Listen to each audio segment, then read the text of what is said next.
Olá a todos e todas que estão nos assistindo aqui em mais um painel do Startup Summit 2021. Eu sou a Marta Lopes, sou consultora de inovação do Sebrae São Paulo. Estou aqui com convidados super especiais para a gente discutir as tendências, os erros e acertos relacionados ao Equity Crowdfunding, né? Uma modalidade de investimento que tem se tornado muito popular entre as startups. Antes de chamar os convidados, eu queria anunciar, né, contar para vocês que essa discussão ela faz parte de uma série de iniciativas que nós do Sebrae estamos fazendo, voltados para a inovação financeira, vinculados a um projeto que se chama Delta Fintech Lab. É um hub de inovação voltado para a inovação financeira, que vai apoiar fintechs, que vai startups, em novos instrumentos de financiamento para micro e pequenas empresas. Então, nesse sentido, para a gente é super interessante, super bacana trazer essa discussão aqui sobre equity crowdfunding, uma modalidade da qual nós mesmos somos entusiastas e que a gente pretende plugar entre os nossos projetos. Então, queria agradecer a todo mundo que está assistindo a gente hoje, agradecer ao Sebrae, né, a todo o apoio aqui para a realização desse bate-papo de hoje, o Luiz Blanco, da CVM, o Flávio Monteiro, do CRIA, e o Otto, da MaisMu. Então, vamos lá saber um pouquinho mais desses convidados antes da gente entrar mesmo no nosso debate.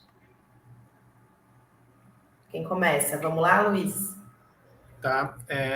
Olá a todos, eu sou Luiz Felipe Lobianco, da CVM, sou gerente de supervisão de securitização, que é a área hoje na CVM que está supervisionando as plataformas de crowdfunding.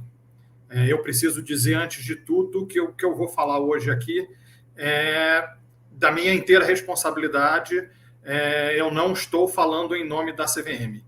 A gente precisa deixar isso claro por orientação da própria CVM.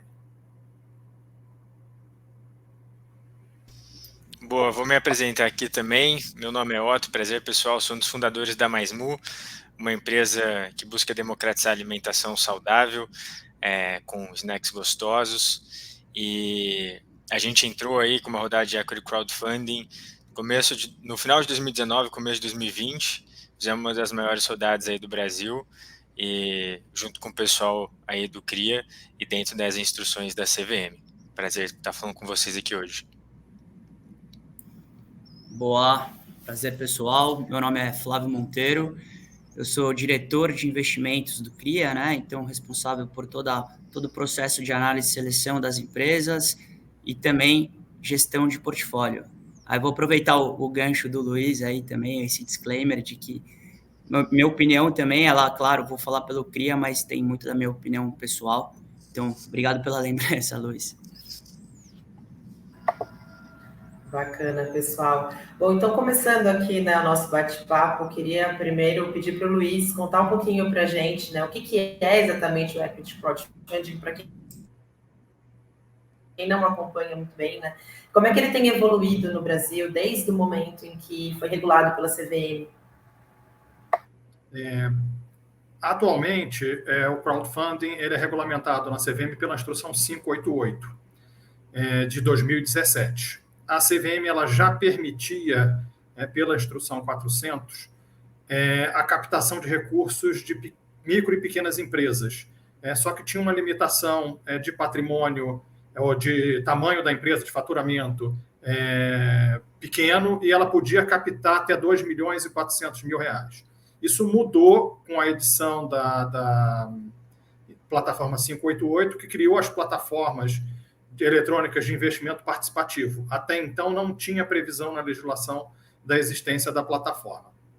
Você usou o termo, e muita gente usa o termo equity crowdfunding. A CVM prefere usar o termo crowdfunding de investimento, porque o equity, geralmente, ele está ligado à participação no capital da empresa. E é preciso deixar claro que a maior parte das ofertas que são realizadas não são de participação no capital, são ofertas de renda fixa, venda de nota promissória, por exemplo, ou de algum outro tipo de instrumento de renda fixa, um contrato de investimento coletivo. As participações de capital, venda de ações ou de cotas do capital de empresas, ainda é um percentual muito pequeno. Existem operações, mas ainda é um percentual muito pequeno. Então, como é que hoje funciona a regulamentação, a instrução 588, de forma bem resumida? A CVM permite que empresas, sociedades emissoras de pequeno porte, que é o termo que a instrução utiliza, que são empresas que têm um faturamento no ano anterior de até 10 milhões de reais, elas captem até 5 milhões de reais em recursos através de uma oferta que é feita dentro de uma plataforma. A empresa precisa procurar uma plataforma autorizada e essa oferta é feita com dispensa de registro. Não há nenhum tipo de autorização prévia da CVM. A CVM ela só autoriza as plataformas.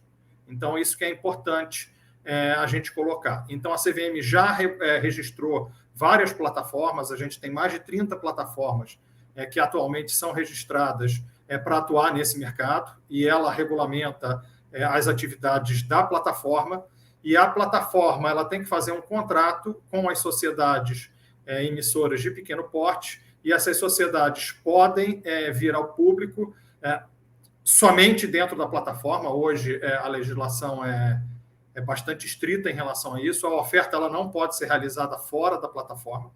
Só a plataforma que pode divulgar a oferta e o negócio é feito dentro da plataforma. A única exceção é que o emissor ele pode divulgar a existência da oferta nas suas redes sociais e em seus sites, por exemplo. E havendo um investidor líder, esse investidor líder também pode divulgar essa oferta.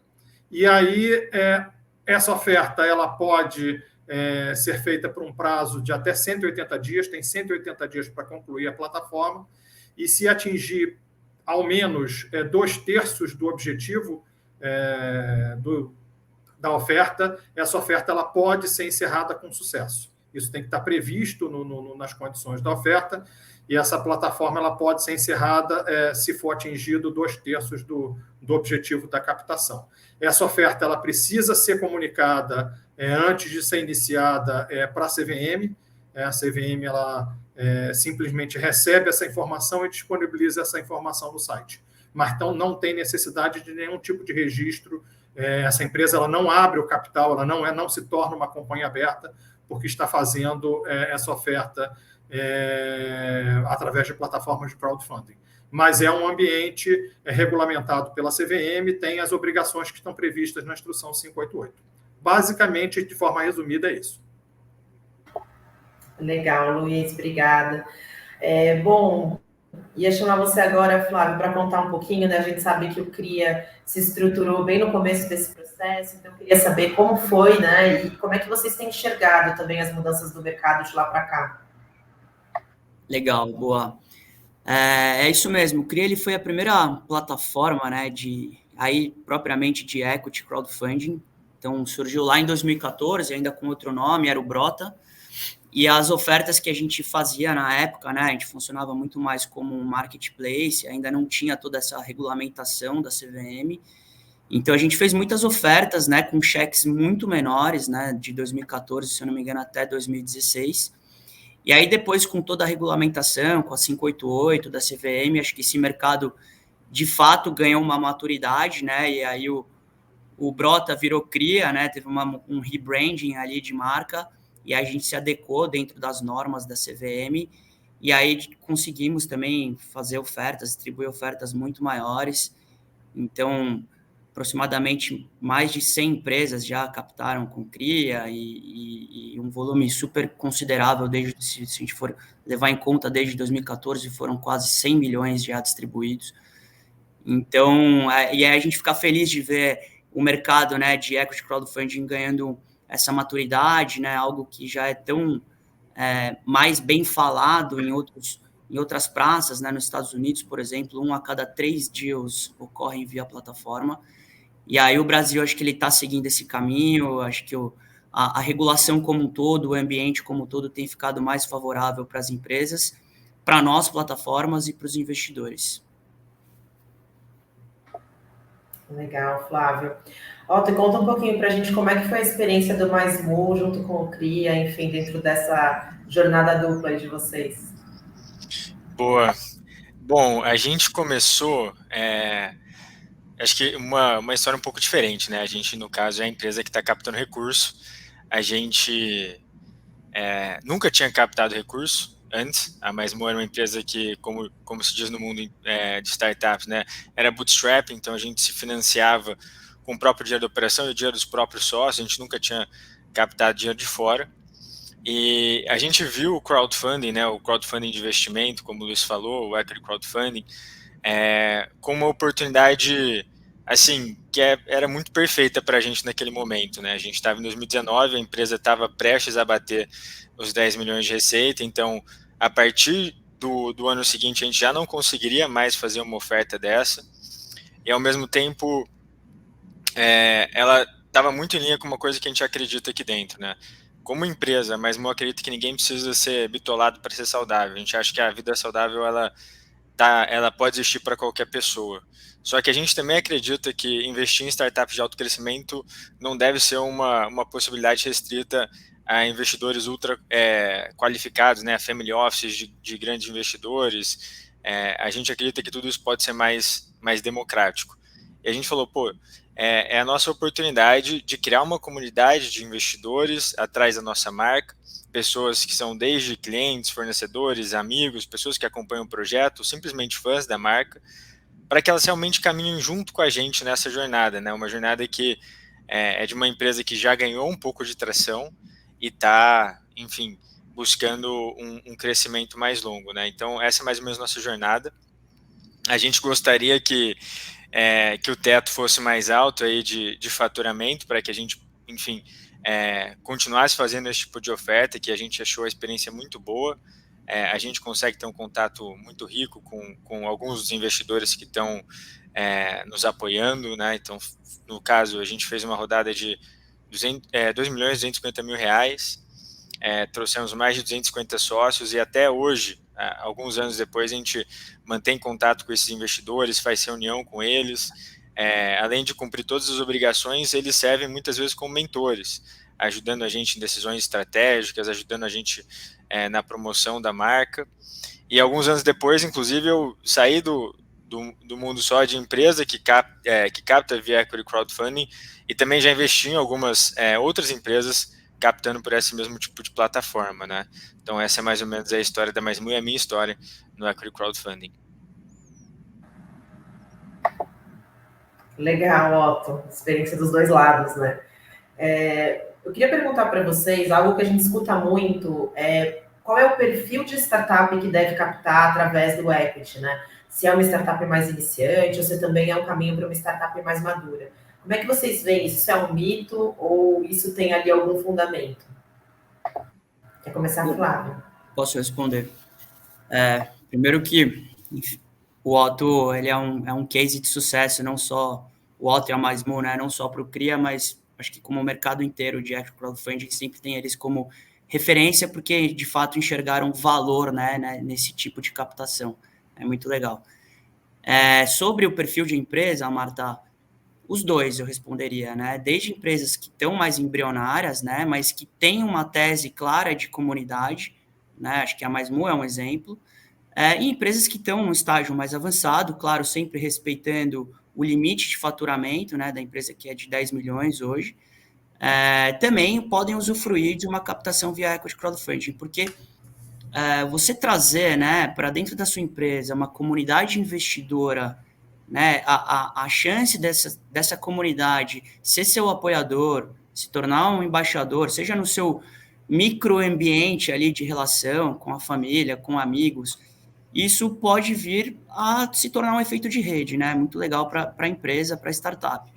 Então, eu não costumo criar essa diferenciação, eu não gosto de olhar por estágio de maturidade, eu gosto de olhar por vertical de negócio, por tese que a startup tem, né? Então, quando faz muito sentido, acho que faz sentido para os dois, então eu não costumo criar essa diferenciação de empresa mais embrionária e empresa que está no estágio mais avançado. Se enquadra dentro da regulamentação, vamos olhar, se faz a tese do equity crowdfunding, vamos olhar mais ainda. Ô, Flávio, se me permite fazer um adendo aí, acho que no nosso caso teve um ponto muito importante. A Mais Mu, ela era pequena demais para um private equity no momento, né? Para um fundo de private equity. E a gente também não se sentia muito próximo às teses de VC tradicional, né? Dos fundos de VC. Então a gente se viu num limbo. A gente não queria abrir mão de muita participação do negócio para um fundo de VC, com uma tese que não necessariamente era aderente à nossa, de criar uma comunidade, uma marca forte no longo prazo, uma tese muito de um exit mais rápido, de rodada em cima de rodada. A gente não queria fazer rodada em cima de rodada. E daí a gente acabou optando por 2 modelos, né? Então a gente acabou optando por um family office, que é de capital de risco, né? Mas não é um fundo em si, e o modelo de equity crowdfunding. Ficamos de fora do VC tradicional, ficamos de fora do private equity tradicional, do family and friends tradicional e também de um estratégico, que eu acho que são o rol de opções que o empreendedor tem ao longo da sua jornada.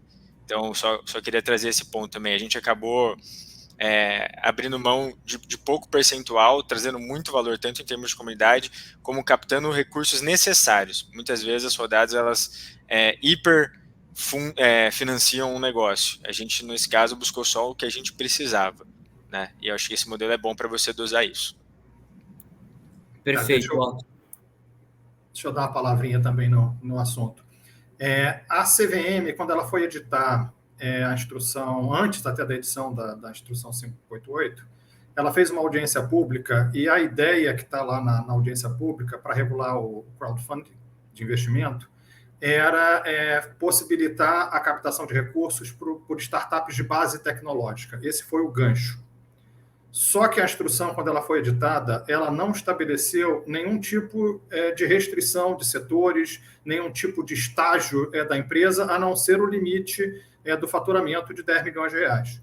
Então, qualquer empresa que se enquadre nesse limite, ela é uma candidata a ser uma ofertante numa plataforma de crowdfunding, se ela se interessa por esse tipo de negócio. É óbvio, tem gente que quer ter sócio, tem gente que não quer ter sócio.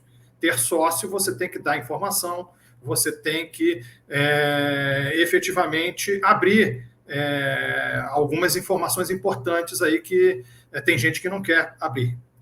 E é uma preparação, tanto o crowdfunding quanto as empresas que são investidas por fundos de venture capital, ou de empresas emergentes, ou de participações. Isso tudo é estágio para que no futuro a gente possa ter empresas de capital aberto. Então, se desde cedo a empresa está acostumada a ter sócio, está acostumado a dar informação, isso é importante para a empresa, é importante para o mercado, é importante para a sociedade. Então, não há nenhum tipo de restrição para essas empresas, e até em relação ao que o Otto falou, que gostaria de que esse limite fosse um pouco maior, está em audiência pública, está em análise, na verdade, o prazo da audiência pública já se encerrou, mas a CVM está analisando uma possível alteração na 588, e a proposta que a CVM colocou é de aumentar esse limite de 10 milhões para 30 milhões de reais de faturamento. Então, tudo indica que a gente vai encaminhar para isso. Eu só não sei dizer exatamente quando que desse novo limite vai ser editado, que alteração vai ser feita na instrução. A expectativa está grande, viu, Luiz? É natural. Legal, novidades. Bacana. Bom, aproveitando o gancho, até pensando no que o Otto contou, né? Acho que outro mito que existe muito é que a startup que busca captar por equity crowdfunding é aquela que não acessou outros tipos de investimento. E acho que a própria história do Otto mostra que isso não é uma verdade, né? Queria que vocês comentassem um pouquinho isso. Acho que eu vou como o nosso caso tem a ver com isso, eu vou começar aqui, daí Flávio e Luiz podem complementar, né?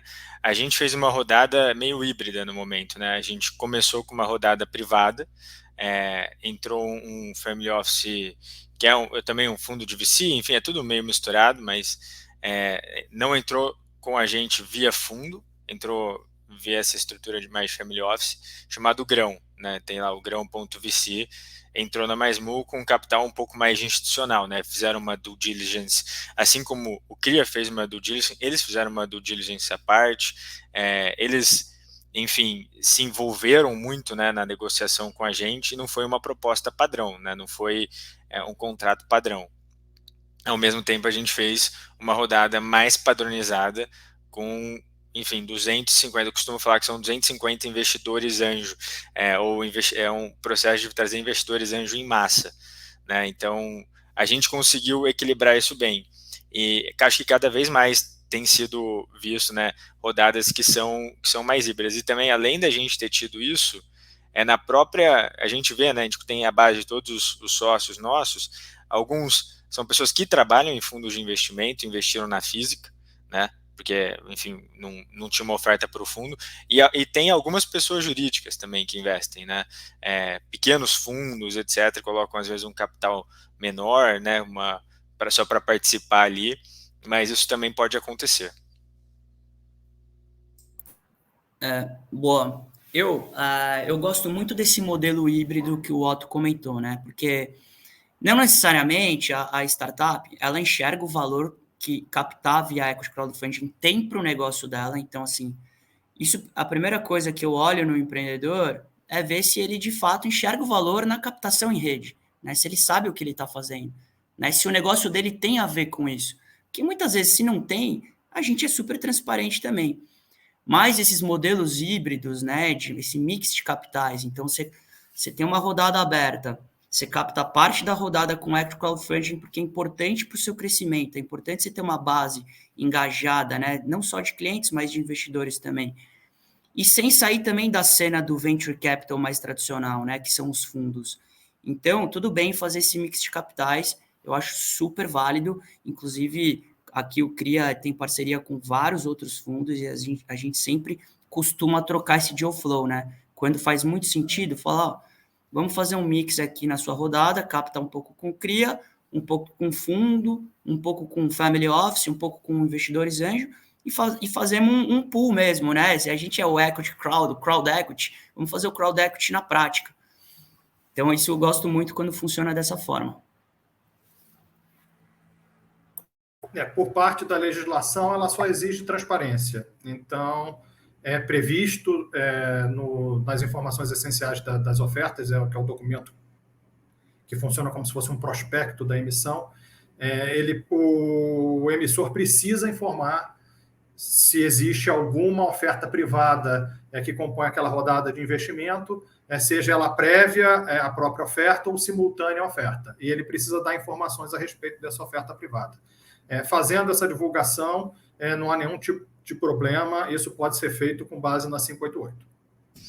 Inclusive, nesse nosso caso, a gente fez isso e os sócios às vezes perguntavam, né, mas quais são as condições, quais são os termos dessa outra rodada, né? Tipo, a gente falava, olha, por serem um investidor institucional e estarem comprando, vamos dizer assim, no atacado, né, um cheque muito maior e etc., as condições eram um pouco diferentes, o valuation tinha um certo desconto, mas ao invés de subtrair valor da oferta pública, adicionava valor à oferta pública, porque as pessoas falavam, pô, se esses caras estão entrando, tipo, eu topo até pagar um pouco mais, não ter exatamente as mesmas cláusulas, porque eu entendo que minha posição aqui, meu cheque é muito menor que aquele cheque. Antes eu não poderia participar de uma oferta como essa, agora eu consigo, mesmo que tenha esse pequeno pênalti da distribuição em massa, né, porque você tem que usar, enfim, mais agentes para estruturar tudo, etc. É mais caro esse processo, a galera vê com bons olhos isso. É um ponto bem positivo, assim, vendo do lado do investidor. Bacana.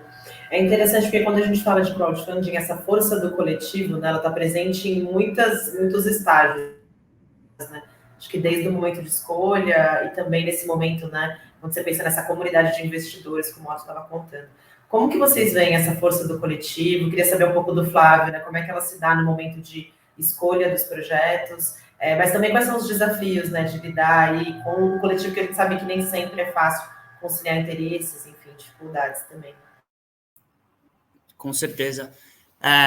O que eu comentei, né? Assim, acho que a escolha ela é uma via de mão dupla. A gente escolhe a startup, o empreendedor, e eles também nos escolhem, né? Então, a gente tem um caso também muito legal, assim, comparado ao da MaisMu desse ano, que foi a Fluke, né, uma operadora de telefonia móvel digital, que entraram praticamente 650 investidores, né, com uma tese totalmente de rede, né, uma operadora de telefonia móvel que aborda um tema, né, super importante, assim, né, em termos de negócio, né, um mercado muito grande de consumidores insatisfeitos, e o empreendedor, ele soube ver o valor na rede, né, então, isso não tem problema comentar, porque é público, mas durante a captação, né, com esse todo o efeito de rede que se formou, a empresa ela cresceu sua base de clientes num nível maior do que ela vinha crescendo, né? Então, é muito legal como esse efeito de rede ele começa a ser interessante,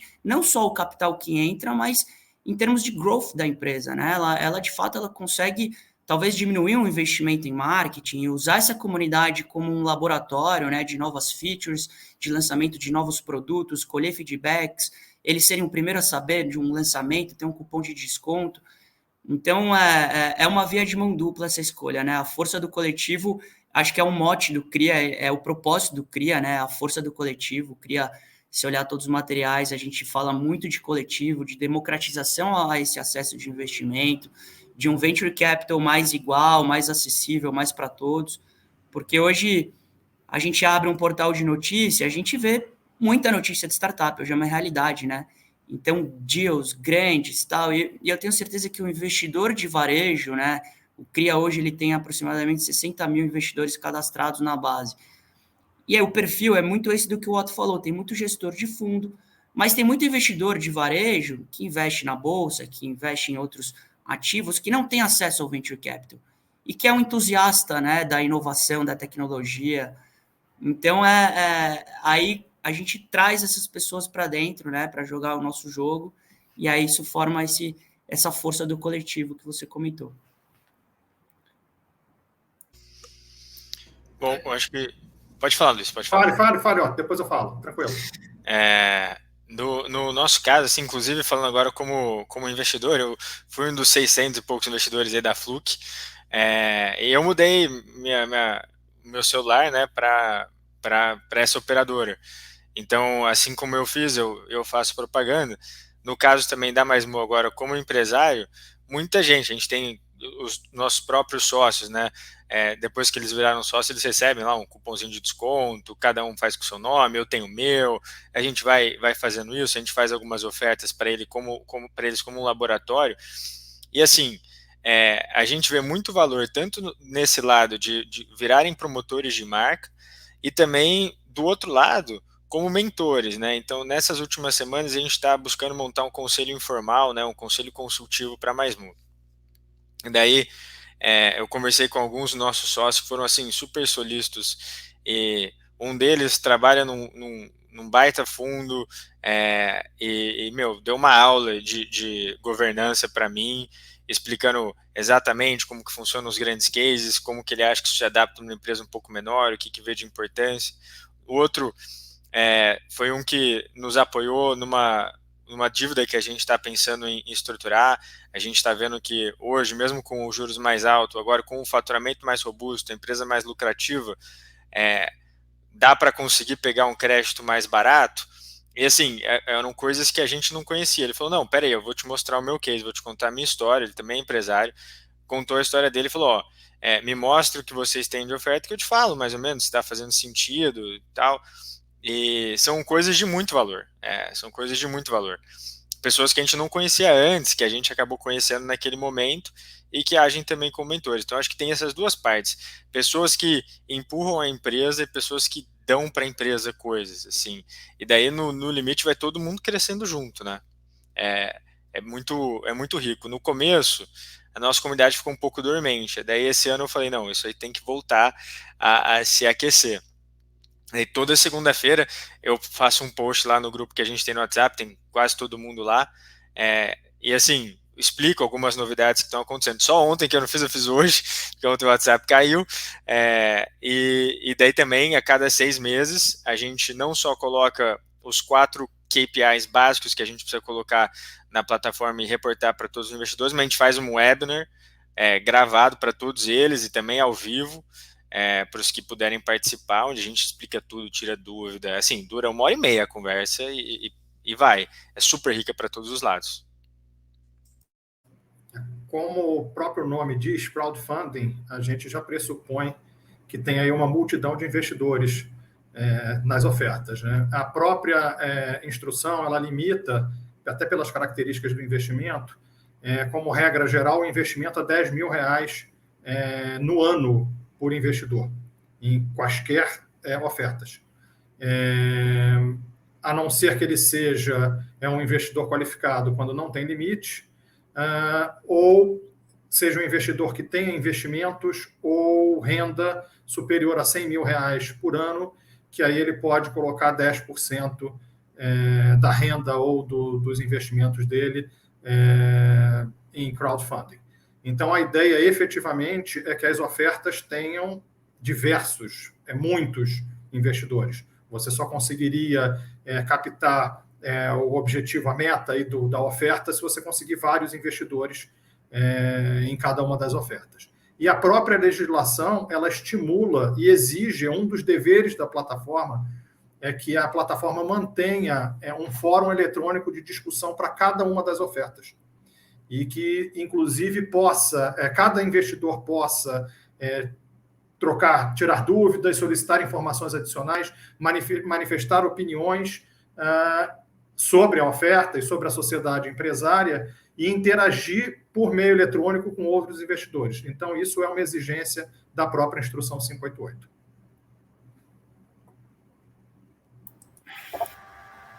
Legal, Luiz. Quer falar alguma coisa, Flávio? Não, perfeito o que o Luiz falou. E, enfim, o Otto, acho que ele segue bem essa cartilha aí, né? Então, inclusive, estava pensando aqui que enfim, depois essa gravação, né, ela vai passar no evento e acho que vão ter vários empreendedores assistindo e que sirva como exemplo. Legal.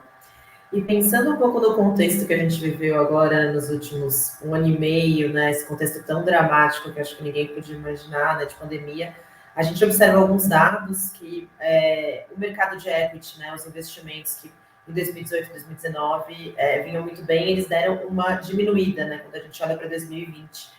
Como é que vocês acompanharam esse movimento do mercado no meio da pandemia? O que vocês estão imaginando agora para esse cenário que é um pouco pós-pandêmico, né? A gente não sabe ainda se já dá para considerar pós-pandêmico, mas, enfim, que leitura que vocês estão fazendo desse momento? Posso começar. Eu acho que natural, né, em 2020 ter tido uma queda. Acho que o perfil do investidor do equity crowdfunding, ele é mais sensível. Não é uma pessoa que tem tanta disponibilidade de recursos, né, para investir em venture capital, que é um investimento de altíssimo risco. Então, natural ter tido uma queda aí no volume de ofertas e volume de capital distribuído também. Mas a boa notícia é que esse ano, se eu não me engano, já dobrou o número do ano passado, né? Então, e a quantidade de plataformas também vem aumentando, a quantidade de ofertas, as plataformas estão cada vez mais ativas. Então, eu posso falar sem medo de errar, Marta, eu não tenho o número preciso, mas que pelo menos já dobrou o número do ano passado.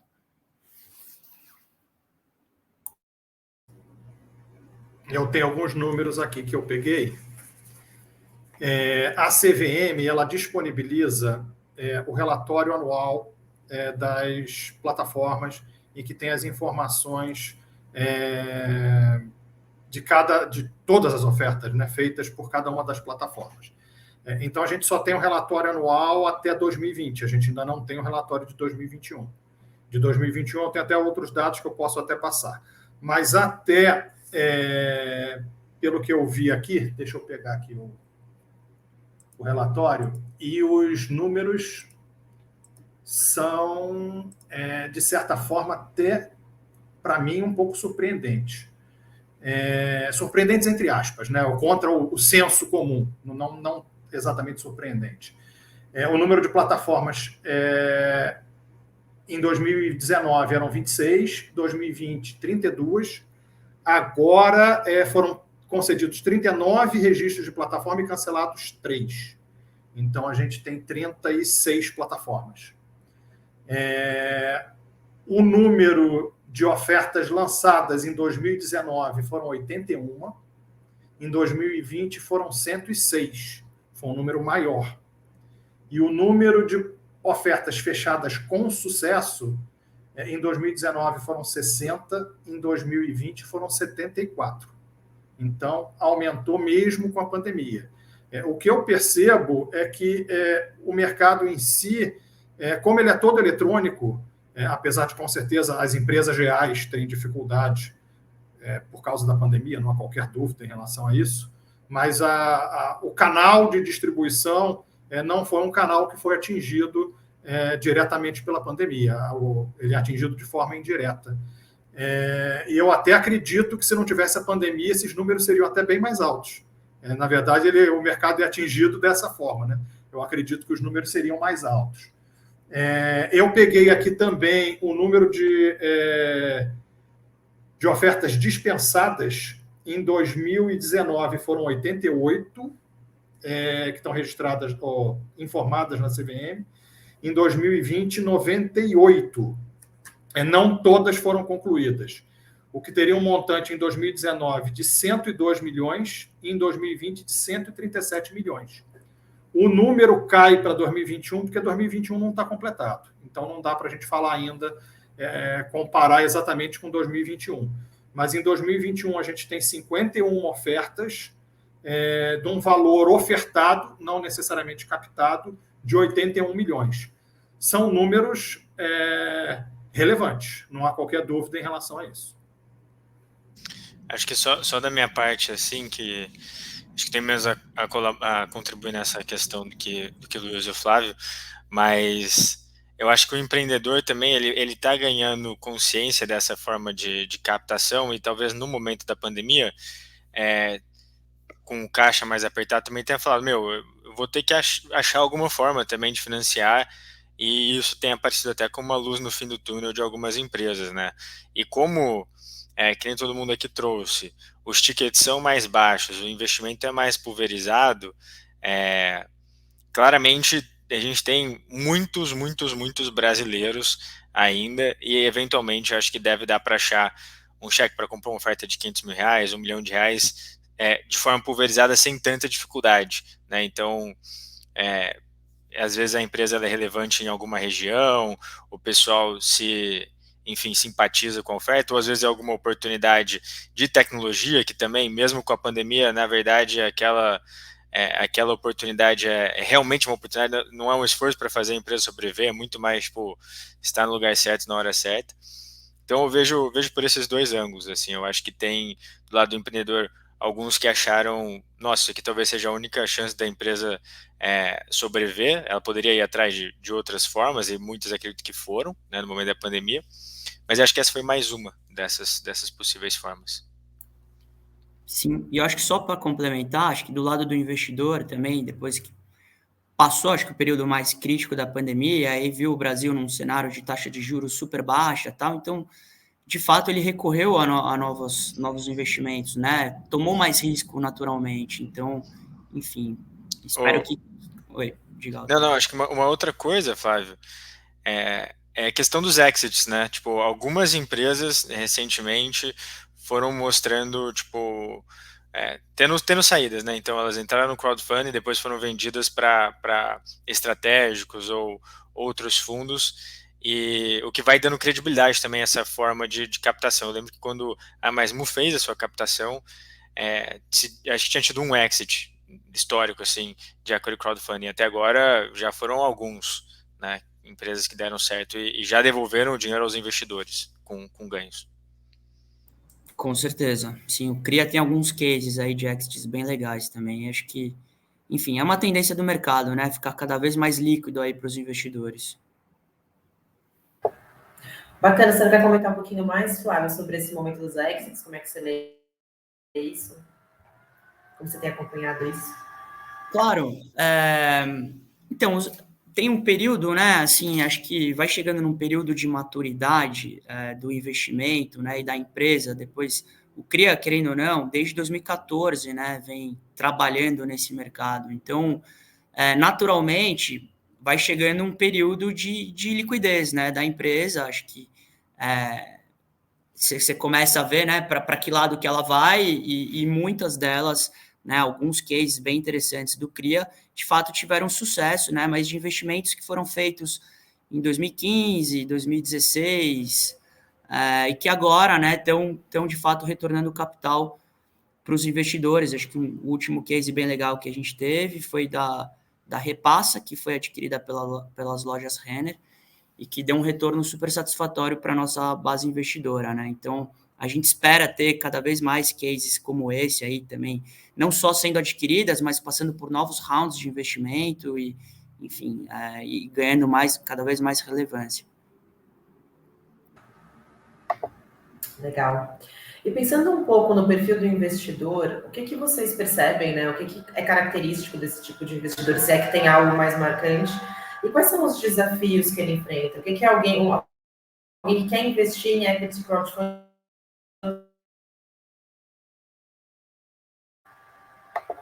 Quer começar, Luiz? Acho que travou o finalzinho da pergunta, Marta. Desculpa. O que um investidor deve levar em consideração para entrar no equity crowdfunding? A questão, ele precisa avaliar o risco, ele precisa olhar as informações essenciais da oferta, que isso é a instrução 588, ela padroniza essas informações exatamente para permitir a comparação. Ele tem essa questão do limite máximo do investimento, se ele não for investidor qualificado, se ele não for investidor que tem investimento de mais de 100 mil reais, então ele pode colocar até 10 mil reais por ano nessas ofertas. Ele precisa avaliar se ele, inclusive, vai diversificar isso, o que é algo que faz sentido quando a gente está falando de investimento. Agora, diversificar com 10 mil reais não é tão simples assim. Você vai investir R$1.000 num, mais R$1.000 no outro, isso pode não fazer muito sentido. Mas ele precisa ter consciência de que isso é um investimento de risco. Essas empresas, elas não necessariamente elas precisam divulgar informações financeiras, e essas informações não são auditadas, não há previsão hoje na legislação em relação a isso. Isso é um investimento de risco. E a gente vê que, efetivamente, existem empresas bem-sucedidas, com certeza, e a lógica de permitir o investimento nesse tipo de oferta é que, efetivamente, a gente tenha várias empresas que sejam bem-sucedidas, mas, por outro lado, também é natural que você tenha empresas que também não vão ser um sucesso. Isso faz parte do negócio. Isso faz parte do investimento em crowdfunding. E ele precisa ter consciência disso. Isso é fundamental, a importância de que o próprio investidor tenha essa consciência. Você falou do perfil do investidor, eu não tenho pesquisa do perfil do investidor de crowdfunding, mas eu apostaria que, em média, ele é mais jovem do que o investidor, em geral, que aplica em outros tipos de investimento. Até pela questão da tecnologia, do investimento ser feito através de uma plataforma de investimento eletrônica. Acho que, dando um pouco da minha contribuição aqui, eu acho que tem muito, não do que a pessoa tem que levar em consideração em termos de risco, que eu acho que isso aí é realmente o que o Luiz trouxe, sabe? São investimentos de risco, necessariamente, tipo, são empresas novas, com pouco históricos, que não são auditadas, não são obrigadas a ter muita transparência, então vai muito da confiança, né? Então, a gente hoje, por exemplo, é obrigado a trazer faturamento, volume de vendas e número de lojas. É isso que a gente combinou com nossos investidores, nosso contrato de investimento. A gente abre mais que isso, mas se a gente não quisesse abrir, a gente poderia não abrir, as pessoas não teriam a menor ideia se a empresa é lucrativa ou não, por exemplo, né? E, tipo, isso é uma informação super relevante. Então, tem esse risco. O que eu daria não sei se pode ser um conselho, mas o que eu faria, tá?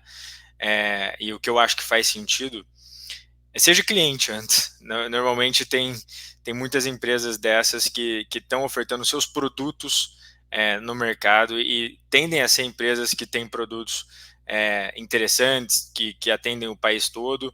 Então, acho que primeiro se conectar em termos de como cliente, e dependendo, daí evoluir para um nível de investidor.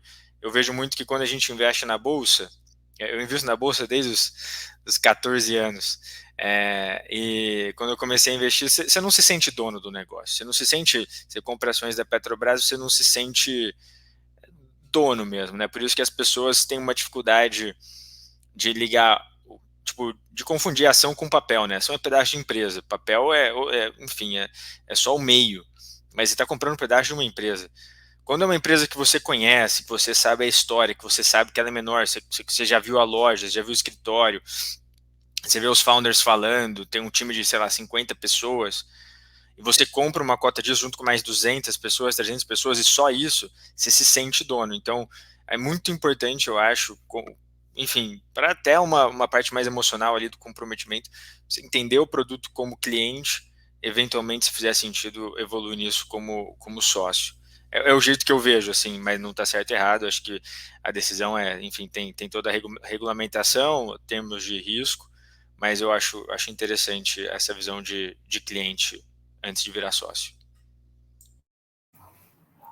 Boa, Alto, com certeza. Esse sentimento de dono é muito legal, né? Que a gente vê. Realmente você faz um webinar, né? Ou um call com o dono, de fato, da empresa que você investiu. Então, acho que você consegue ter um pouco mais de ingerência, né?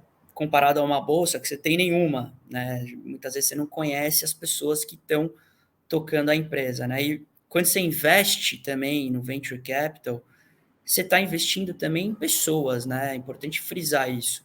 Está investindo na figura do empreendedor também. Você gostou do pitch dele, você gostou das ideias que ele tem, você gostou da forma com que ele conduziu algum tipo de interação que você teve com ele. Dificilmente a gente tem investidor que vai investir só porque viu um PowerPoint, né? Isso não acontece. Porque, de fato, existe todo esse risco inerente em empresas super embrionárias, dependem muito de pessoas. Então, isso é um ponto, acho que aí leva a gente a falar de educação, né, desse mercado. Esse é um mercado que, assim, um dos maiores desafios, e eu falo por mim, acho que pelos fundos, inclusive, é você educar os seus investidores, né, eles terem noção de que a empresa não vai te dar retorno num curto prazo, né, que não é um investimento líquido, que de um dia para o outro você liquida ele. Então, é algo de longo prazo, né, você está apostando que essa empresa ela está transformando um mercado, né? E isso não acontece da noite para o dia. Você está mudando um hábito de consumo. No caso do Otto, está fazendo as pessoas se alimentarem melhor, né? Então, ter um estilo de vida mais saudável. Isso tudo leva tempo. Então, esse lado da educação, né? Aqui no CRI a gente gera muito conteúdo falando disso, porque a gente espera que os investidores que se cadastram no nosso site já venham um pouquinho brifados, né, um pouquinho educados de como funciona o Venture Capital. Ô Flávio, acho que só um ponto, assim, a gente não tem uma pesquisa muito sólida quanto a isso, mas sendo uma empresa que fez essa captação, eu percebo 3 grandes grupos dentro do nosso cap table, vamos dizer assim, né, que é o nosso grupo de sócios ali. Tem os amigos conhecidos, as pessoas que me conhecem o time ao longo dos anos e apostam na gente, mais até às vezes do que no projeto, mas também no projeto.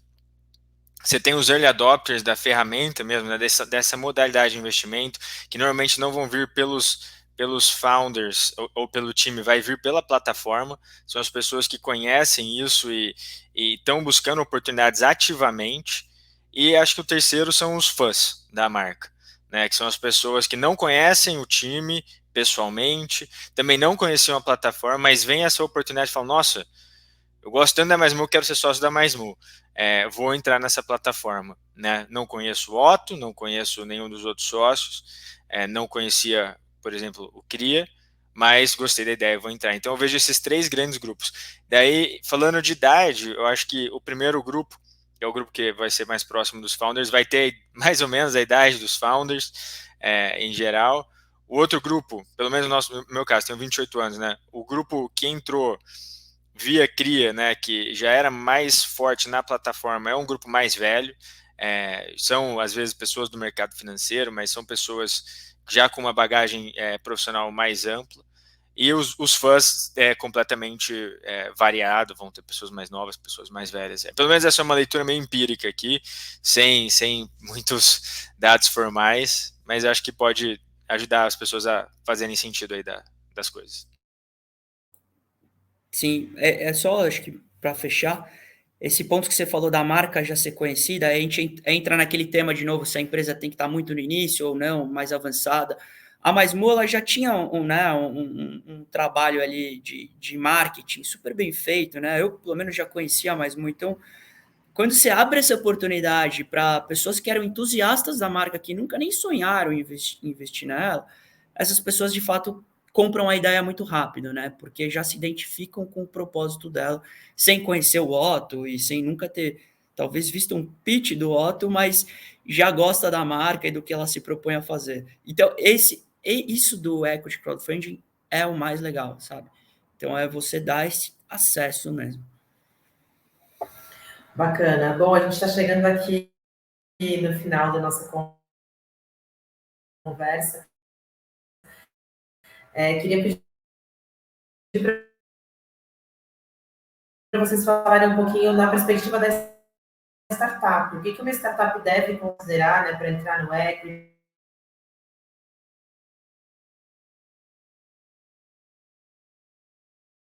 E captar com o equity. Ô Marta, travou um pouquinho aqui de novo. Você consegue repetir para a gente, por favor?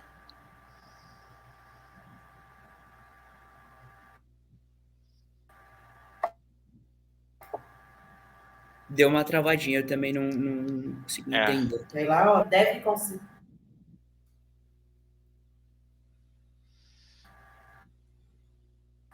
Eu acho que é o que a startup deve considerar, né, para fazer uma rodada de equity crowdfunding. Eu vou partir dessa premissa aqui e vou começar respondendo. Daí, Marta, se não for isso, você corrige a gente, tá? É isso aí, Otto. Então, pelo menos da minha parte, assim, eu acho que é muito considerar, primeiro, se você quer ter sócio, né? Acho que essa é o ponto principal, né? Tipo, pra gente, na Mais Mu, era muito claro que a gente gostaria de ter sócios, mas a gente não gostaria de perder nossa autonomia. Então, a gente montou um cap table onde a gente tivesse um bom blend, né, uma boa mistura de autonomia e realmente manter o time fundador com um percentual alto do negócio, ao mesmo tempo que a gente cria uma comunidade. Eu acho que nunca é dinheiro pelo dinheiro, sabe? Se o empreendedor ou a empreendedora estiver pensando no crowdfunding só pelo dinheiro, eu veria todas as formas e realmente não acho que é só isso. Se você tiver um produto que se conecta com o cliente final, acho que é um baita ativo. Se você puder fazer um blend de equity, então trazer diversas formas, trazer um smart money enfim, num VC ou em alguns anjos, puder trazer uma comunidade com equity crowdfunding, puder trazer uma visão mais estratégica com outro VC, enfim, acho que esse blend que o Flávio tinha trazido em um momento pode fazer sentido, mas a minha dica é não pegue dinheiro só pelo dinheiro, busque todas as alternativas possíveis, e se o seu case tiver a ver com marca, tiver a ver com comunidade, também estuda mais e daí pode ser uma ótima oportunidade para quem está a fim de captar dinheiro. Perfeito. Eu vou, em poucas palavras também aqui, falar que a gente costuma dizer aqui no CRIA que dinheiro está quase que um commodity aí, né, para startups que sabem apresentar uma boa proposta de valor. Então, é de fato elas escolherem que perfil de capital elas querem trazer para dentro do seu negócio, né? No caso do equity crowdfunding, é você saber que você está trazendo uma comunidade e você assumir essa responsabilidade, né? De que você trouxe uma comunidade investidora que vão ser seus apoiadores, vão ser seus clientes, e você entender o perfil deles e como você pode trabalhar eles em prol do seu negócio. Então, vindo com essa mentalidade, tem tudo para ser uma relação ótima, maravilhosa. Dar uma palavrinha também. Eu já falei um pouquinho sobre isso, mas se o empreendedor ele quer crescer, o crowdfunding é oportunidade grande. Ele precisa estar vocacionado para ser sócio, dar informações sobre o seu negócio, e a partir de um investimento inicial, de um crowdfunding, isso pode abrir portas através dessas conexões que ele vai fazer com os investidores. Isso pode abrir portas para ele crescer, fazer outras rodadas de investimento, efetivamente abrir o capital no futuro, vender um negócio para outra empresa. Tem várias formas dele sair desse negócio. E, eventualmente, até montar um outro negócio. Tem isso também. Tem empreendedores que fazem vários negócios diferentes. Isso é interessante. E o crowdfunding ele dá um empurrão inicial importante aí para esses empreendedores. Isso é bastante importante.